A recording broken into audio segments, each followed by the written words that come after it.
அஸ்ஸலாமு அலைக்கும் வரஹ்மத்துல்லாஹி வபரகாத்துஹு. இன்றைக்கி நம்ம என்ன சப்ஜெக்ட் பார்க்க போகிறோன்னா அகீதா. அதுக்கு முன்னாடி நம்ம சேனலை சப்ஸ்கிரைப் பண்ணிக்கோங்க. இந்த வீடியோக்கு ஒரு லைக் பண்ணுங்கள், உங்கள் ஃப்ரெண்ட்ஸ் அண்ட் ஃபேமிலிக்கு ஷேர் பண்ணுங்கள். இன்றைக்கி என்ன டாப்பிக்கில் பார்க்க போகிறோன்னா பிதாத் தான். ஆனால் பிதாத்தில் கூட்டு துவாவை பற்றி பார்க்க போகிறோம். கூட்டு துவானா ஒரு இமாம் வந்து என்ன பண்ணுவாங்க, முன்னிலையில் துவா கேட்பாங்க, அங்கே பின்னாடி உள்ளவங்க எல்லாருமே ஆமின்னு சொல்லுவாங்க. அது வந்து இஸ்லாத்தில் உள்ள ஒரு விஷயமா இருக்கா அப்படிங்கிறது தான் நம்ம இன்றைக்கி பார்க்க போகிறோம்.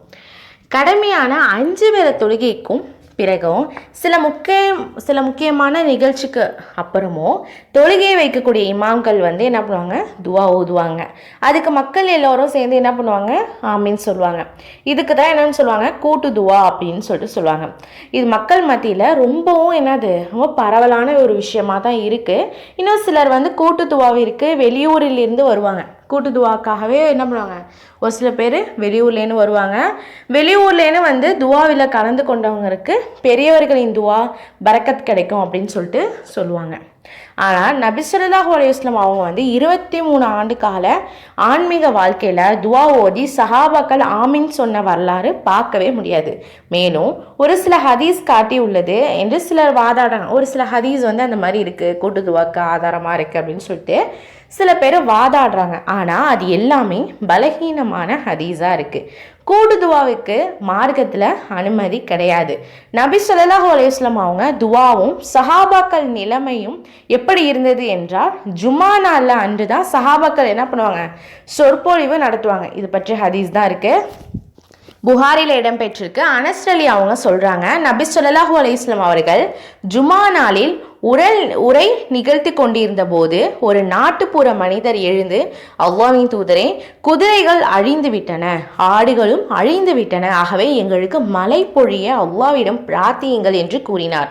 நபி ஸல்லல்லாஹு அலைஹி வஸல்லம் அவர்கள் தமது கைகளை ஏந்தி பிரார்த்தனை புரிந்தார்கள். ஜுமா சொற்பொழிவின் இடையே மழை வேண்டி பிரார்த்தித்தார்கள்.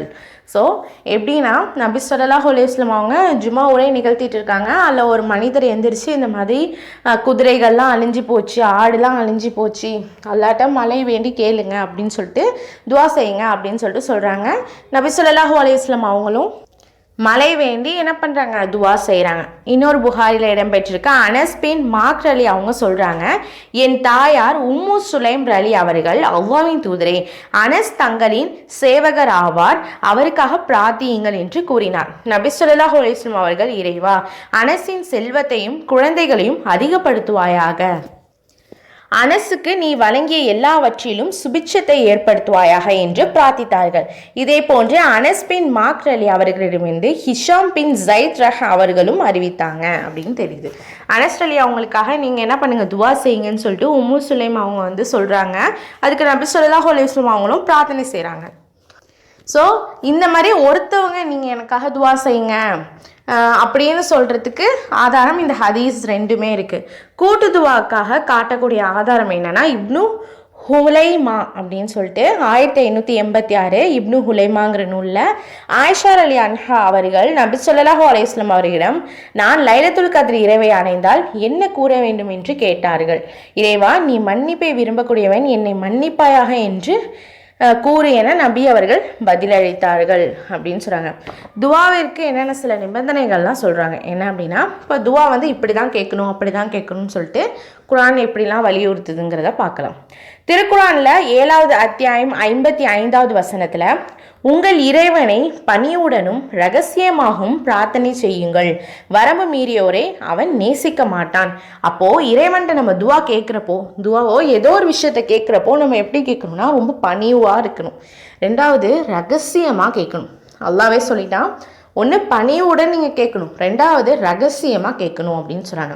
இப்போ கூட்டு துவாங்கிற பேரில் என்ன பண்ணுறாங்க அப்படின்னா, மைக் போட்டு இமாம் வந்து ஒவ்வொரு துவாவாக கேட்குறாங்க, பின்னாடி உள்ளவங்கெல்லாம் ஆமின்னு சொல்கிறது ஒரு வழக்கமாகவே இருக்குது. இன்னும் ஒரு சில பேர் வந்து அதையும் தாண்டி ஒரு சில இமாம்கள் வந்து அந்த மக்களை வந்து அழ வைக்கணும்னு முயற்சி செய்வாங்க. அதாவது துவாவில் வந்து ஒரு அழுகை இருந்துச்சுன்னா அல்லாஹ் வந்து ஈஸியாக அக்செப்ட் பண்ணிப்பான் அப்படின்னு சொல்லிட்டு அந்த அழ வைக்கிறதுக்காக என்ன பண்ணுவாங்கன்னா, அவங்களால எந்த அளவு எமோஷ்னலாக துவா கேட்க முடியுமோ அந்த அளவு கேட்பாங்க. மக்களும் ஒரு சில நபர் வந்து அவங்களுடைய கஷ்டத்தை எண்ணி அழுவும் ஸ்டார்ட் பண்ணுவாங்க. இந்த மாதிரியும் இருக்குது. ஆனால் அல்லாஹ் நமக்கு இந்த மாதிரி சொல்லி தரவே இல்லை. என்ன சொன்னால், நீங்கள் எப்படி கேட்கணும் என்கிட்ட துவா அப்படின்னா, ரொம்ப பணிவுடன் கேட்கணும், ரெண்டாவது ரொம்ப ரகசியமாக கேட்கணும் அப்படின்னு சொல்லிட்டு அல்லாஹ் சொல்கிறான். திருக்குர்ஆன் 7வது அத்தியாயம் 56வது வசனத்தில், பூமியில் சீர்திருத்தம் செய்யப்பட்ட பின் அதை சீர்கெடுக்காதீர்கள், அச்சத்துடனும் நம்பிக்கையுடனும் அவனிடம் பிரார்த்தனை செய்யுங்கள், அல்லாஹ்வின் அருள் நன்மை செய்வோருக்கு அருகில் உள்ளது அப்படின்னு இருக்கு. என்னது, பூமியில் சீர்திருத்தம் செய்யப்பட்டுருச்சு, ஆனால் அதுக்கப்புறமும் என்ன பண்ணாதீங்க, சீர்கெடுக்காதீங்க அப்படின்னு சொல்கிறாங்க. அச்சத்துடனும் ரொம்ப பயத்துடனும் நம்பிக்கையுடனும் நீங்கள் என்ன பண்ணுங்க, பிரார்த்தனை செய்யுங்க. ஒரு விஷயம் நமக்கு கிடைக்கலன்னா நம்பிக்கையோட நீங்கள் என்ன பண்ணுங்க, பிரார்த்தனை செய்யுங்கன்னு சொல்லிட்டு அல்லாஹ்வே சொல்கிறான். கண்டிப்பாக நன்மை செய்வோருக்கு அல்லாஹ்வுடைய அருள் ரொம்ப கிட்டக்க தான் இருக்குது அப்படின்னு சொல்கிறான். திருக்குர்ஆன் 32வது அத்தியாயம் 16வது வசனத்தில், அச்சத்துடனும் எதிர்பார்ப்புடனும் தமது இறைவனை பிரார்த்திக்க அவர்களின் விழாப்புறங்கள் படுக்கையிலிருந்து விலகும் நம் வழங்கியவற்றிலிருந்து நல்வழியில் செலவிடுவார்கள் அப்படின்னு சொல்லிட்டு அல்லாஹ் சொல்கிறான். என்ன அப்படின்னா, அச்சத்துடனும் ரொம்ப எதிர்பார்ப்புடனும் தன்னுடைய இறைவனை பிரார்த்திக்கக்கூடிய அவங்களுடைய விழாப்புறங்கள் படுக்கையிலிருந்து விலகும். அதாவது தொழுகைக்காக எந்திரிக்கிறாங்க இல்லைங்களா, தூக்கத்திலேருந்து தொழுகைக்காக எந்திரிக்கிறாங்க. எதுக்குன்னா தன்னுடைய துவா எப்படியாவது நிறைவேறிடும் அப்படிங்கிற ஒரு எதிர்பார்ப்போடு தான். ஸோ அவங்க என்ன பண்ணுவாங்க, நாம் வழங்கியவற்றிலிருந்து நல்வழியில் என்ன பண்ணுவாங்களாம், செலவிடுவாங்க அப்படின்னு சொல்லிட்டு அல்லாஹ் சொல்கிறான். புகாரில் இடம்பெற்ற ஹதீஸ் இது. அல்லாஹ்வின் தூதர் ஸல்லல்லாஹு அலைஹி வஸல்லம் அவர்கள் கூறினார்கள், நீங்கள் பிரார்த்தித்தால் வலியுறுத்தி கேளுங்கள், அல்லாஹ்வே நீ நினைத்தால் எனக்கு வழங்கு என்று சொல்ல வேண்டாம். அதாவது ஒரு விஷயத்தை நீங்கள் கேட்குறீங்க, துவால கேட்குறீங்க, ஆனால் அதை வற்புறுத்தி கேளுங்க, ஓகேங்களா. அதாவது எனக்கு இது தா ரஹ்மான், இதை தந்துதா அப்படிங்கிற மாதிரி. ஆனால் நீ நினைத்தால் எனக்கு வழங்கு, அதாவது நீ நினச்சனா நீ எனக்கு வழங்கு அப்படின்னு கேட்க வேணாம் அப்படின்னு சொல்கிறாங்க. ஒரு விஷயத்தை எனக்கு இது தா, எனக்கு இது இல்லைன்னா என்னுடைய வாழ்க்கை சீராக இருக்காது, அந்த மாதிரி கொஞ்சம் வலியுறுத்தி அந்த துவாவை மட்டும் நல்லா பாயிண்ட் அவுட் பண்ணி கேட்கலாம். நீ நினச்சா நீ எனக்கு வழங்கு அப்படின்னு கேட்க வேண்டாம் அப்படின்னு சொல்லிட்டு சொல்கிறாங்க.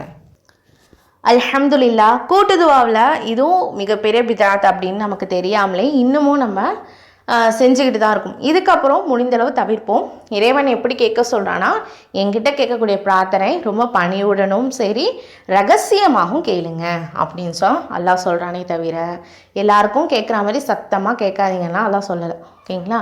ரொம்ப ரகசியமாக தான் நம்மளை சொல்கிறான். இப்போது உங்களுக்கான அந்த தேவைகளையோ கவலைகளையோ அல்லாஹ்விடம் ரகசியமாக நம்பிக்கையோட கண்டிப்பாக அல்லாஹ் கொடுப்பாங்கிற அந்த எதிர்பார்ப்போடு கேட்போம் இன்ஷா அல்லாஹ். அஸ்ஸலாமு அலைக்கும் வரஹ்மத்துல்லாஹி வபரகாத்துஹு.